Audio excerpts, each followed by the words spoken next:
Darrell, first of all, just a mention for the youth team getting through to the fourth round of the Youth Cup. First time I think it is in 10 years as well. And something you've always preached this season about the younger players having a chance, and they're repaying that faith, aren't they, by playing well? Certainly, really proud of them. What a fantastic performance last night was here with Flickers and Crosser and Dunny, watching the lads. You know, they were brilliant. It's a real great competition for the lads because there's a pressure.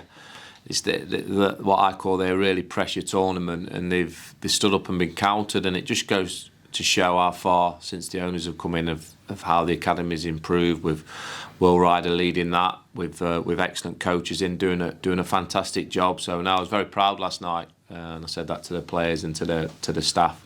How does it help them in terms of preparing themselves for competitive football, like you say, because under-23 football is one thing, but playing in cup competitions is completely different? It is, and beating I think Hull are a Cat 2 academy, we're Cat 3, and to beat them as convincing as we did last night, and the performance I've seen so far of the youth this season, it's been a massive progress in the last 12 months, and and like I say, that as well as the first team, we've got to keep going and keep improving. So, but the effort, the commitment was spot on. Our DNA, as I call it, was there in abundance, and hopefully the boys get a good tie in the next round. Let's just talk about the first team then. You had a weekend, not off, but a free weekend, but you couldn't pick a bigger or tougher game to come back against, could you, against the league leaders? No, you couldn't, but we want to test ourselves against the best team in the league so far. So Plymouth's a big club, very well supported club. The manager there's done that excellent. Shuey's done there great, and we go there, but we go there confident. We're ready to take on these challenges. A long trip, so we'll be setting off today, ready for the game tomorrow night. When you've played the if you like, the bigger teams in the division, Sheffield Wednesday and those type of sides, what do you kind of get from them when you play a team that is top of the league? Is there any kind of different way to approach it, or do you learn from playing the bigger sides when you play another big team?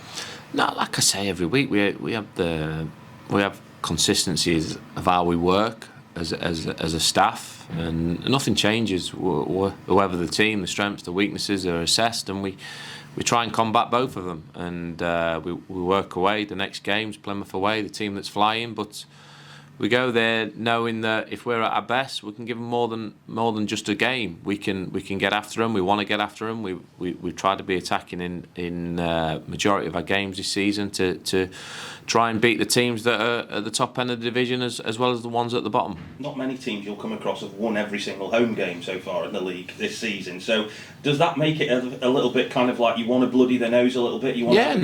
Too right we do. Their own form's outstanding. The fans will be really enjoying the journey. I can't believe they got 80 odd points last season and didn't make the top 6, so they'll be licking the wounds there, but that certainly they haven't had a hangover from that because they're flying this season. But we go there knowing if my group of players can put on the performance I know they're capable of, we can go there and shock them. How have you approached, if you like, the last 10 days or so? Because you've had, like we say, you've had that free weekend. So has that given the players a little bit of chance to recharge their batteries mentally? Get away for a bit and then come back and train really well. Certainly has, and we've had that the well-earned break. Certainly with the summer being very, very short, the staff, the players have had a recharge, but also plenty of work on the training pitch when needed as well. So getting the balance of two is key. And hopefully we'll show that in our performance on Saturday, and hopefully we can put in a good hard working front foot performance. Something I wanted to mention to you about statistics, which I know you look at data and things, but this is maybe one you haven't looked at. You've got the best win percentage of any Vale manager, I think, since John Rudge. So please look surprised. But with that in mind, has it kind of shown you how far you've come in a really short space of time since you took over? Yeah, I mean, first things for me is to be announced in the same name as John Rudge, who's a legend at the football club's great. But also the second thing I'd say is that it's not just me. Percentages go down to the manager for winning games, but for me, I've a tremendous outstanding board and a tremendous outstanding backroom team. So we all come in conjunction to that, shall I call it, if that's the right word. So we're proud of that. We're proud of that we can be named in the same name as Rudge, who was obviously outstanding manager in his time, or so he tells me anyway, Rudgy, bless him. But he was at the game last night, well, John. So yeah, no, pleasing, but we've got to keep moving forward. I think everybody that knows me knows that I'm ready for the next win. I want the next win, the next success. My staff do want that, and we want to keep moving the club forward as it has been really on a consistent basis for quite a period of time now. But we don't think we've reached our ceiling. Far from reaching our ceiling as a football club. Plenty of work still to be done on and off the pitch, and we keep trying to move that train forward.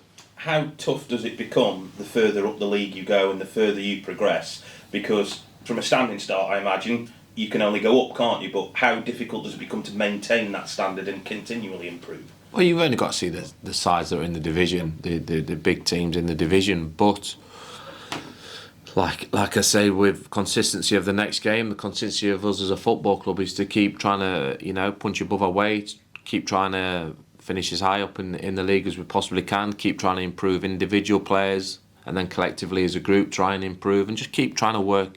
And the key for me is to question the players. What's your ceiling? What is your individual ceiling?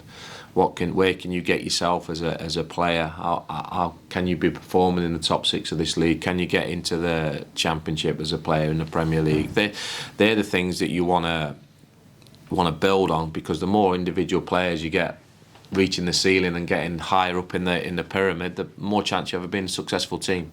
Last one, Salford in the trophy as well. That the draw has been made that this week. Competition I know you're taking very, very seriously, but an opportunity again, if everything goes right, that you can take another step closer to Wembley. It is. But we've got 2 league games before that, so Salford away is always a tough place to go and play. But we're in the cup. It's a cup game. We look forward to it when it comes round. Darrell, obviously, as you've already said, you think you can go there and give a shock, but I would turn it on your head and say they will look at you and feel you're the team in form and you're the quality side, so they won't take it as a shock, will they?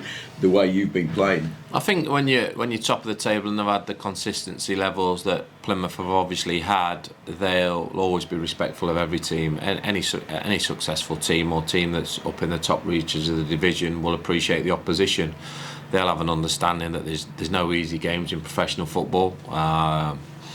They'll be expected to win the game, we know that, but they'll also, I've no doubt they'll respect us as a team and as a club, and we look forward to giving them a real good challenge. And you know the manager well, you already alluded to him. Does that help you in the way he would set his team up? Because you've been obviously close in many, many ways, the way you've been in the opposition with him. Yeah, they've been pretty consistent throughout the campaign, the formation they play. They have the flexibility within that as well, but they've been consistent with that. They've got consistent results. So everything's going really well for them, but they know that we're not on a bad run of form ourselves. Our away form's not too bad, and there's obviously seen some of our results recently and think, it's going to be a tough game. You've had this spell where you've had the break. Has that helped the injury situation, Darrell, in many ways, and help all the players that were half and half in your plans? Obviously, when you get a 10-day break, the lads that have been injured are rehabbing and working hard. We've got, like I keep saying, we've got a tremendous medical team here that's doing a lot of good work with injured lads, and we get them back as quickly as we possibly can, and that break enables them to get back quicker.